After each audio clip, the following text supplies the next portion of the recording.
بسم اللہ الرحمن الرحیم۔ رمضان المبارک کا وظیفہ۔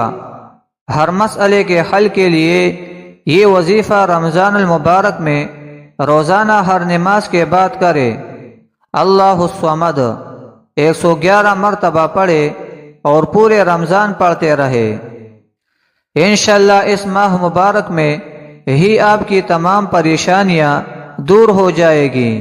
اگر انگلیوں پر پڑھے تو بہت ہی اچھا ہے۔ خواتین سے اگر کچھ دن رہ جائے تو وہ رمضان المبارک کے مہینہ کے بعد پورا کر لے۔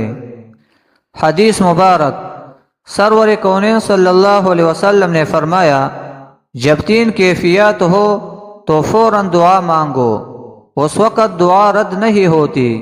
نمبر 1، جب جسم کانپ اٹھے۔